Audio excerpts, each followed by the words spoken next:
Bora, mais 5 lições para te deixar um programador ainda mais pragmático. O link para o livro vai estar na descrição. Eu tô tirando isso tudo do Programador Pragmático, que é um dos livros mais recomendados, um dos melhores livros da área de programação. Vamos lá. Nosso primeiro inimigo é, como sempre seu inimigo, tá? Um dos meus maiores inimigos na programação é o acoplamento. Então a gente vai falar de lei de Demeter. Tá vendo isso aqui? Isso aqui em cima, ó. Order.getCustomer, né? Que seria pedido, ponto. Busque o pedinte, busque o usuário, busque o consumidor, busque o endereço desse consumidor, busque o zip code, né, o código postal desse consumidor. Isso daqui tá altamente acoplado, fortemente acoplado, isso não é bom. Essa daqui, a lei de Demeter, não é minha, meu nome não é Demeter, não fui eu que inventei, ela foi inventada nos anos 80 e ela dá uma série de guidelines, uma série de guias aqui pra nos dizer o que vai ajudar a baixar o acoplamento. Eu posso te dizer o que são isso, só que você não precisa decorar, a gente pode só entender, tá? A lei de Demeter, em resumo, fala que um método deve apenas conversar com. O método apenas conversa com ele mesmo, os parâmetros, os objetos que ele cria e variáveis globais. Eu decorei isso, claro que não, eu tô colando aqui do livro, eu não decorei isso aí não. O que é interessante se não tá com isso aqui, né? Um método, ele não deve conversar com objetos retornados por outros métodos. Isso daqui vai resultar em um objeto, então a gente teria meio que um acoplamento de um método conversando com objetos retornados por outros métodos. Qual seria uma solução? Bom, é simples, a gente encapsula, a gente desacopla. A gente vai falar bastante de acoplamento nesse vídeo, tá? Mas essa daqui de baixo seria a solução. Uma ordem, no caso, um pedido, é responsável por buscar dentro dele mesmo onde é o zip code da entrega, né? Onde é o código postal que foi entregue o pedido. Como que o pedido vai fazer isso é problema dele. E lá dentro desse método aqui, se a gente tiver alguma forma de acoplamento, ela é menos pior, porque ela tá de trás da interface. A gente tem pelo menos uma alta coesão em que coisas que pertencem juntas estão juntas, tá? Pode parecer uma distinção pequena, mas a gente vai ver um pouco mais sobre como não fazer esse chaining aqui, né, essa linkagem de métodos atrás de métodos e melhorar o nosso código. Então, o próximo conselho que a gente vai levar é o tal de Tell, Don't Ask. Em cima tem um exemplo ruim, tá? Embaixo tem um exemplo bom. É assim que a gente tá fazendo, assim que eu separei. Tell, Don't Ask significa que você diz para o objeto, diz para o método, você ordena que algo seja feito, você não pede por algo e depois você pensa. Como assim? O que isso daqui em cima tá querendo fazer, né? A gente tá pegando uma conta, a gente tá buscando o balanço, né, o saldo na conta, vendo se isso é maior do que um certo valor e depois debitando esse valor da conta. Isso aqui é uma lógica de saque. Essa lógica de saque, ela pode estar atrás do método conta.saqueValor e lá dentro eu vou colocar isso aqui. Porque se eu estiver manipulando a conta por fora da conta, isso não estiver atrás de uma interface, isso aqui é uma lógica que nem tá clara pra mim exatamente por que tá sendo debitado, tá? Eu nem sei se é um saque. No caso aqui a gente transformou num saque, né? Mas eu não sei se é. Por que é importante isso aqui, tá? Porque aqui a lógica de negócios, ela está fora da conta. O objeto, a classe conta, tem lógica de negócio que está dispersa pelo código, não está dentro do próprio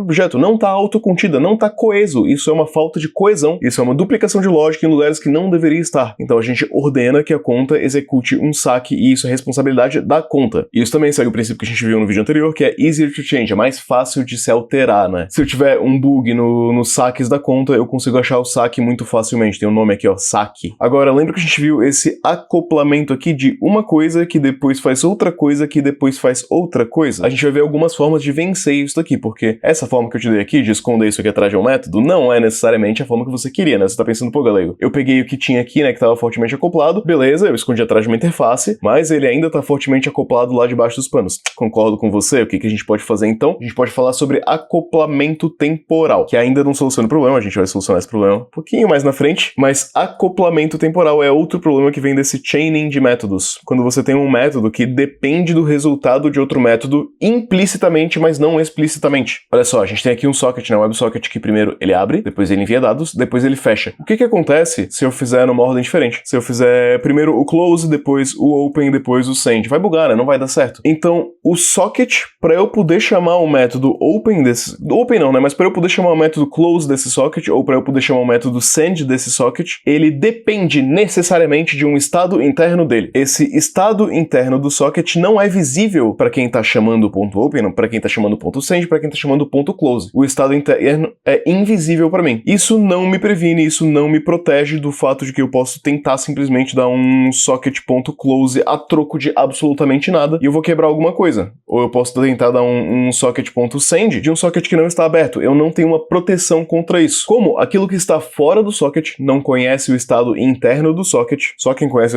o o estado interno do socket é o próprio socket, então, deve ter um método responsável por enviar e fechar o próprio socket, tá? Você delega isso para dentro da classe socket, que ela mesma sabe como fazer essas coisas, e você evita esse acoplamento aqui. Você evita a gente ter essa lógica fora da classe socket, que a gente pode chamar ad hoc, como a gente quiser, tá? Agora vem uma das ideias transformadoras. A gente vai falar sobre transformações, e é basicamente isso aqui que eu quero que você entenda, tá? Esse primeiro exemplo foi uma gambiarra. Uma gambiarra porque você vai ter uma ordem, você vai pegar um comprador dessa ordem, aí tu vai pegar o endereço dessa ordem, que é outro objeto de outro tipo, e aí tu vai pegar o zip code desse endereço de outro objeto de outro tipo. Isso aqui é uma lógica profundamente orientada a objetos, mas nem é da maneira ideal, tá? Nem é de uma maneira que eu gostaria que fosse em orientação a objetos. Agora, se a gente mudar um pouco o paradigma e a gente for para um paradigma um pouco mais funcional, não precisa ser totalmente funcional, tá? É só herdar um pouquinho do paradigma. Vamos ver alguns exemplos aqui. O livro traz uma frase muito famosa que é que programar é sobre código, mas programas são sobre transformações de dados. Programas não são sobre código. Pega esse exemplo aqui, tá? Você tem aqui o Pipe Operator, eu acredito que é do Unix, e esse Pipe Operator, segundo o programador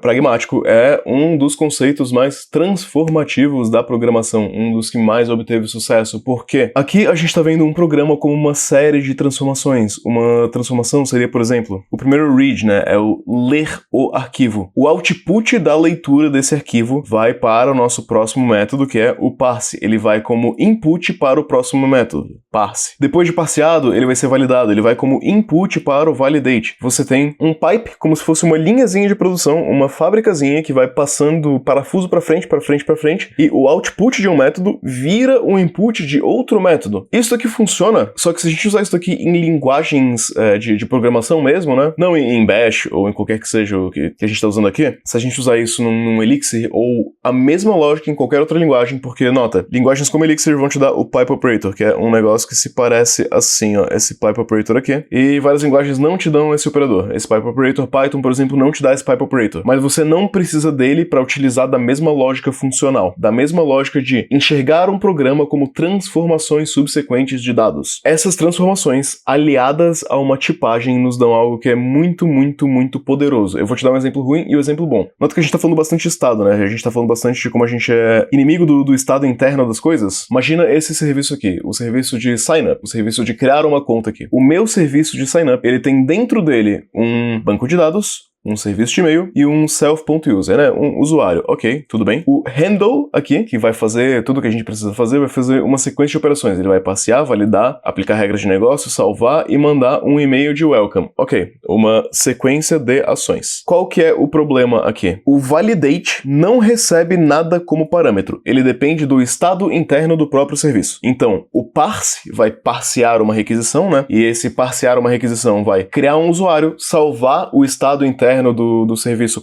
salvar o usuário aqui, né? No estado interno da própria classe. Ao salvar no estado interno da própria classe, eu tenho que o meu validate vai validar olhando o estado interno da própria classe. A gente não está passando mensagens. Alan Kay falou que orientação a objetos é sobre troca de mensagens, né? Sobre passar mensagens e late binding. Isso daqui, embora orientado a objetos, não é sobre troca de mensagens. É sobre organizar o estado interno de modo que a gente chame as coisas na sequência correta e não tem nada que impeça a gente a chamar na sequência errada. Tudo isso daqui só funciona se eles estiverem acoplados de maneira aqui, ó, sequencial e perfeitamente correta. Nada que me impede de chamar isso em nenhuma ordem errada. Eu basicamente não consigo fazer essas coisas numa ordem diferente. Eu não consigo usar esse validate aqui para praticamente mais nada. Esse validate só funciona quando o self, a própria classe, contém um usuário que contém um e-mail. Eu não consigo validar mais nada em nenhum outro lugar do meu código. O apply business rules aqui, que é um nome bem ruim, honestamente, tá? É um nome pra garantir que a idade é maior que 18, mas beleza, podemos imaginar que tenha mais regras de negócio e tal. Só vai funcionar novamente se eu já tiver salvo um user com uma idade. Se você pensar bem, isso, na verdade, tudo isso daqui tá meio que funcionando como um grande método handle. Tá tudo extremamente fortemente acoplado e você não tem aquilo que eu falei, de ver o código como uma transformação em cima de dados. Você não tem que os dados de parse estão sendo passados para dentro do validate explicitamente. Eles estão estão sendo passados, na verdade eles não estão sendo passados. Ambos estão manipulando variáveis externas ao código. Isso não é legal, tá? Eu pessoalmente não gosto disso, o programador pragmático também não gosta disso, e a gente pode fazer isso aqui, essa mesma lógica, de uma maneira muito mais legal. Pega aqui os métodos, tá? Separados de uma classe, os métodos isoladamente, tá? Vamos na real contrastar a diferença. Ó, o que o método validate recebe como parâmetro? Nada. O que o método validate retorna como parâmetro? Nada ou um erro. O que o método apply business rules recebe como parâmetro? Nada. Contrata esse texto aqui com o que a gente, né, o pragmatic programmer está sugerindo. O que o validate, agora validate email, porque estamos validando um e-mail, recebe como parâmetro? Ele recebe dados aqui, ele recebe um tipo de dado, ele retorna esse tipo de dado. Ok, ele pegou um dado, manipulou, retornou. No caso, na manipulação, ele não fez nada, ele só passou pra frente. O que o validate age faz? Recebe dados, valida os dados, retorna os dados. O que o send email faz? Ele recebe um serviço de e-mail responsável por mandar o e-mail, ele recebe dados e ele manda o serviço de e-mail e enviar os e-mails. Olhando pra esse código aqui, eu não tô gostando muito dele. Honestamente, eu faria com que isso daqui recebesse um int, isso daqui recebesse um string. Eu ainda faria umas alterações aqui, que eu acho o código meio estranho, tá? Mas beleza, porque o importante aqui é que se a nossa linguagem permitir, agora a gente pode chamar isso daqui em sequência. Isso daqui seria um exemplo mais Elixir, tá? Isso daqui na verdade é pseudocódigo, não é bem sintaxe de Elixir. Elixir se parece mais com Ruby, mas é um pseudocódigo. Que nosso raw data, né, os dados crus entram aqui para normalize input, que depois vão para validar e-mail, né? Esse pipe operator, ele imagina como se fosse uma setinha, tá? Ele pega o output de uma função, ele joga como input para a próxima. O validate email vai aqui pro validate age, que vai aqui pro persistir usuário, que vai aqui pro send email. Se eu chamar isso numa ordem diferente, esses métodos aqui ainda são utilizáveis. Todos eles são utilizáveis por si só. Todos eles podem ser utilizados por conta própria. Se eu tiver que os tipos aqui, ó, dos inputs sejam bem definidos, vamos imaginar agora que a gente tá no Python, tá? Como que a gente faria isso aqui em Python? Ou então, não necessariamente isso aqui, mas algo nesse sentido em Python. A gente poderia ter que essa idade aqui, esse dado aqui é uma idade fortemente tipada. Então a gente poderia ter, né, o nosso raw data, e aí a gente vai ter que data é igual a parse.raw, ok? Temos o nosso parse aqui. A gente passa esse data como input pro validate email. Como o validate email não vai realizar alterações nesse dado, a gente não precisa retornar ele de novo, né? A gente pode dar aqui, ó, validate email, passa aqui o data. Qual que é o X da questão? Imagina que no meu validate age, na verdade, eu recebo um int. Eu não recebo mais data, eu recebo um int, né? E eu tento passar data. Se o meu linter estiver configurado de uma maneira decente, a minha página estiver ok, isso daqui vai acusar um erro. E aí eu vou saber que é para eu passar o data.age. E se por acaso eu chamo isso daqui numa ordem diferente, eu altero a ordem do meu validate email pro meu validate age. Bom, se isso não infringir na regra de negócios, isso ainda funciona sem problema algum. Nosso pipe operator aqui é muito legal. Enfim, o que eu mostrei são conceitos um pouquinho diferentes, tá? O que a gente tá fazendo aqui não é exatamente a mesma coisa que tá sendo feita aqui em pipe operator, que eu quero te incentivar a pensar, é pensar num programa como transformações subsequentes em cima de dados. Eu sei que o exemplo que eu peguei aqui não foi o melhor de todos, eu devia ter pensado no exemplo melhor, mas eu não pensei. Você pode ainda utilizar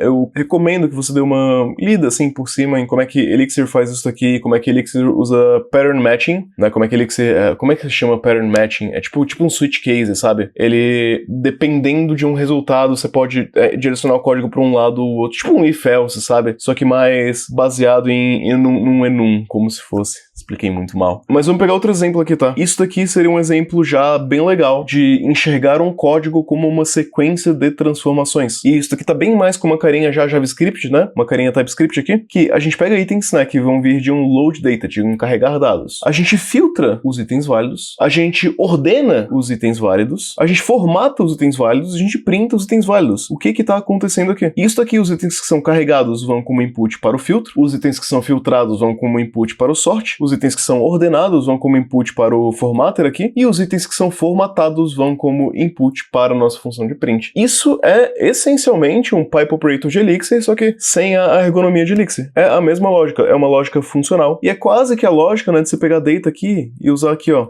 as funções já built-in em cima de arrays ou de listas, né? No caso, load eu não sei se é built-in, mas enfim. Que você vai ter aqui nesse caso, que load vai retornar um array. Em cima desse array, né, você vai fazer o ponto filter para filtrar, vai fazer o ponto sort para ordenar, vai fazer o ponto map para pra coisar e vai fazer um loop de for each aqui passando o print que cada um vai printar, enfim. Perfeitamente JavaScript com um estilo bastante funcional. E isso daqui é bem legal, né? Isso daqui ajuda a gente a enxergar o código como uma sequência de manipulações de dados. E isso daqui, por não depender de estado interno, por não manipular estado interno, é mais naturalmente idempotente, é mais naturalmente reproduzível se ocorrer um bug, porque, novamente, tudo que vai aqui dentro tá aqui autocontido, nada depende de nenhum estado interno ou externo. Quer dizer, teoricamente a gente pode fazer com que essas funções dependam de estado interno ou externo, mas enfim, se você fizer bem, se você seguir uma lógica funcional, é mais testável, é mais reproduzível, se der um bug você vai conseguir reproduzir exatamente todas as condições que foram para dentro desses métodos aqui, e isso aqui é excelente. O mesmo input vai sempre resultar no mesmo output, porque tudo que saiu de uma função entrou na outra função. Nossa próximo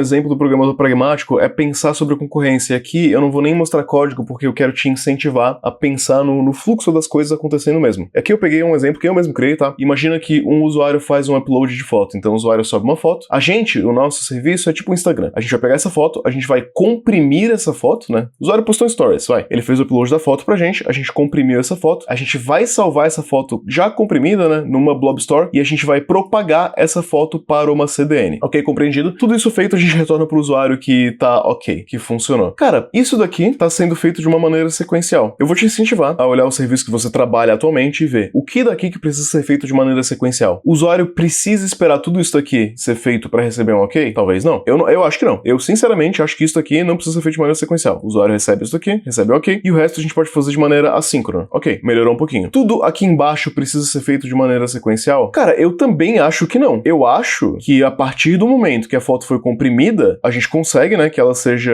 enviada para Blob Store e a gente consegue que ela seja propagada para CDN. Ok, já temos aqui uma certa concorrência, talvez até um paralelismo que vai acelerar os meus processos. Agora, essas coisas precisam ser feitas de maneira síncrona? Sinceramente, eu acho que talvez não também. Sinceramente, talvez as nossas fotos, para serem comprimidas, elas possam ser colocadas numa fila, certo? Uma fila, e a gente pode utilizar um PubSub, em que o upload de foto é o publisher, né? Quem vai publicar. E se você não conhece PubSub, eu acho que eu não tenho vídeo no canal, mas devo gravar vídeo sobre. Alguém vai publicar e alguém vai subscrever. E nota, de um simples serviço sequencial que possivelmente teria muitos gargalos, a gente consegue aumentar o tempo de resposta para o usuário, e a gente consegue aumentar o quanto de processamento a gente vai conseguir executar de fato aqui, né? Melhora bastante o nosso serviço. Aqui é o momento que eu traria um código, tá? Que eu mostraria em código como que a gente resolve questões de concorrência, principalmente em questão de estado compartilhado, tá? Só que isso aqui ia sair num vídeo de Race Conditions que eu gravei e ficou tenebroso. Então eu vou gravar o vídeo de Race Conditions de novo, isso aqui é uma promessa, tá?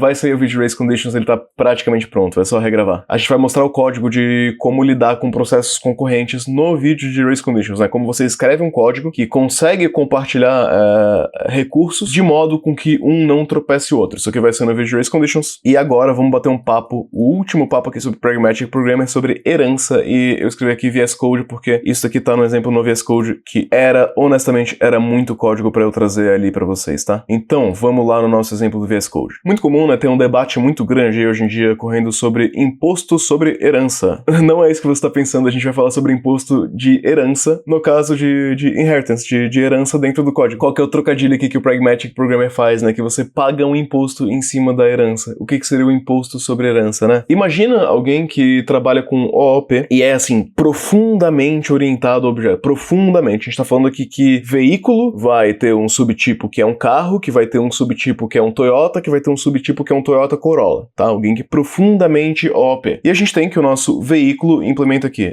inicializar e implementa o stop. Aqui no nosso carro, a gente vai adicionar uma classe nova chamada MoveAt, né? Mover a tal velocidade. E muito bem, como o nosso carro herda de veículo, o nosso carro, ele tem aqui o atributo velocidade, né? O veículo tem o atributo velocidade, o nosso carro é um tipo de veículo, então ele necessariamente tem essa velocidade. Agora, ele necessariamente tem também o stop e o initialize, e se eu tivesse 500 métodos aqui dentro do veículo, eu teria 500 métodos aqui dentro do carro. Esse é o próprio objetivo de inheritance, o próprio objetivo de herança. Eu não lembrava disso, porque a primeira vez que eu li faz bastante tempo, a segunda vez que eu tô lendo é agora, mas tanto eu quanto o livro Pragmatic Programmer não gostamos de herança aqui. A gente é self-made, né? A gente não gosta de herança. Qual que é a pegada, né? Durante a história de linguagens OOP, você tem que herança é um ponto bastante controverso.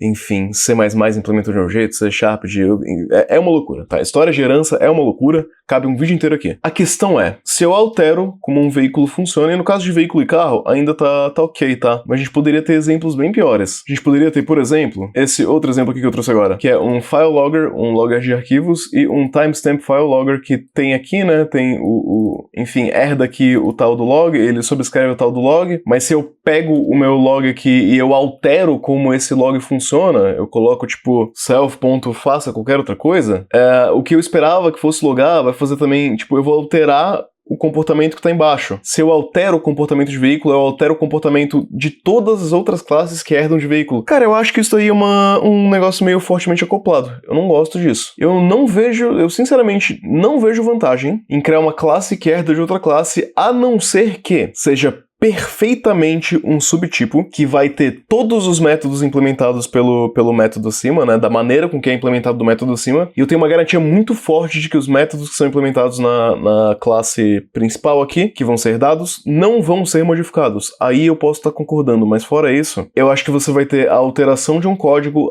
acontecendo e o bug aparecendo muito longe da alteração do código. Você tá me entendendo? Eu prefiro, na verdade, que a gente tivesse de uma maneira diferente. A herança, ela vai expor métodos protegidos, ela tem esse contrato escondido aqui no super. Enfim, ela acopla fortemente a classe veículo para a classe carro, e às vezes você faz sem pensar, você puxa o carro do veículo ali, e você acaba herdando muita coisa que você vai ter que carregar para sempre, tipo um imposto sobre herança. Ao invés disso, eu prefiro um approach mais explícito, tá? Tanto o programador pragmático, quanto eu acho que é Gang of Four, do Design Patterns, fala que a gente deve preferir composição contra herança. E eu vou mostrar algumas maneiras de se compor uma classe veículo. Uma delas é a minha favorita, inclusive, eu gosto bastante dessa, tá? É utilizando de protocolos ou interfaces, né? O que é um protocolo? Seria tipo um método abstrato, vai? O método moveAt, ele vai receber self, ele recebe ele mesmo, ele recebe uma velocidade, ele retorna none. Toda classe que é drivable, toda classe que é dirigível, deve implementar o moveAt,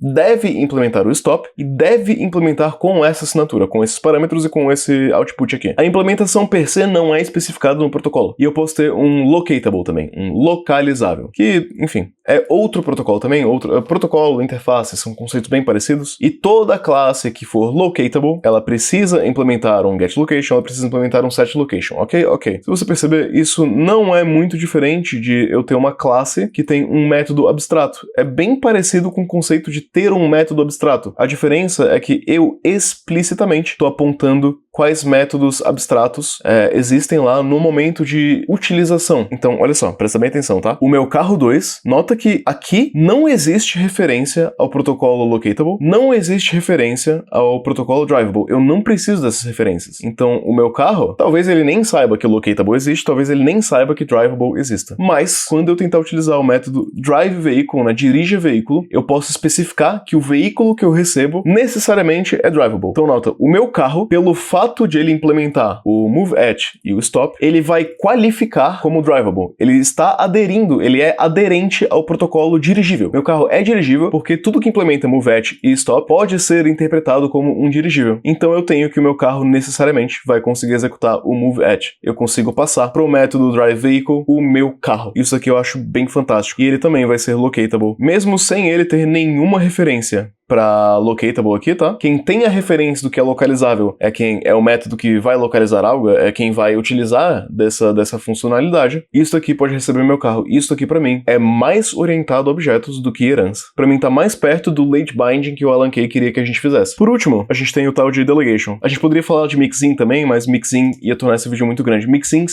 são legais. Você pode utilizar mixin, o Pragmatic Programmer gosta de mixin, mas fica meio parecido com os conceitos daqui, então eu não vou mostrar. O que é o delegation? Imagina que a gente tem uma classe persistence, né? Classe persistência. Isso aqui é até um comportamento meio normal, tá? E a gente tem uma classe account with persistence, né? Eu tô herdando as partes de persistência que salvam e carregam na minha conta, certo? Eu tô herdando o save, herdando o load aqui, ok. Isso aqui é como a gente faria com herança. Como que a gente faria isso aqui sem herança, sem protocolos, através de delegação.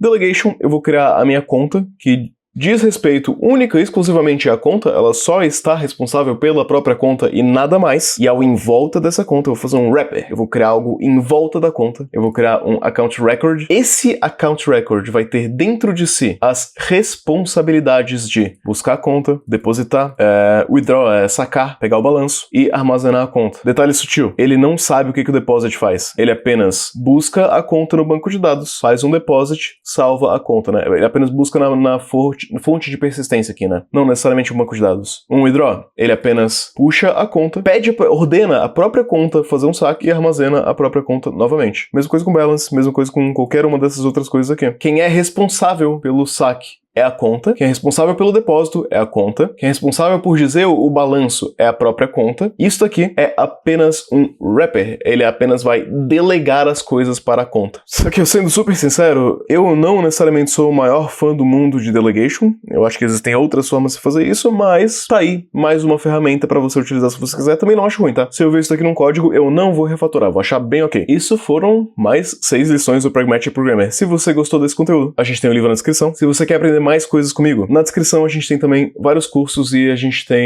tá fazendo uma loucurinha aqui, que é, se você nunca comprou nenhum curso, você tem a possibilidade de comprar todos os cursos juntos. O link vai estar na descrição. Logicamente, se você já tem algum, você pode comprar os outros de maneira separada, tá? Nada impede. Os links também vão estar na descrição. E quais são todos os cursos que a gente tem? Temos de estrutura de dados e algoritmos, que você vai aprender, né, as principais estruturas de dados, Elite Code, também inclusive adicionando aulas novas aqui, mas isso aqui é focado em passar em entrevista de Elite Code, né, em aprofundar o seu conhecimento profundo de estrutura de dados e algoritmos, em se tornar um programador melhor dessa forma. Em seguida desse, a gente tem um workshop de 10 Elite Codes, né, que são os 10 Elite Codes mais cobrados em entrevista. Seguindo a linha de raciocínio de entrevistas, a gente tem o roadmap para o seu próximo emprego, que é totalmente para você saber se vender bem nas entrevistas. Você conseguir mapear a vaga, ter um currículo bom, ter uma cover letter boa, ter um LinkedIn que chama a atenção de recrutadores, várias aulas para você mandar bem de fato nas entrevistas com perguntas que sempre perguntam em entrevistas de emprego para dev. Júnior, pleno e sênior, sim, a gente já testou com devs júnior, pleno e sênior e já funcionou com os 3 tipos de dev, tá? Dá bastante resultado esse curso aqui. E por fim, se você estiver buscando vagas um pouco mais avançadas, que exigem um conhecimento de System Design, né? Se você quer passar naquela entrevista de System Design, nosso último curso é o workshop de System Design para entrevistas. Ou seja, todos esses 4 cursos focados em te arranjar aquele emprego legal nesse início de ano, juntos aqui no link na descrição. Você também pode comprar eles separadamente se você quiser, tá bom? Eu falei tanto nesse vídeo que eu acho que eu até perdi meu cabelo.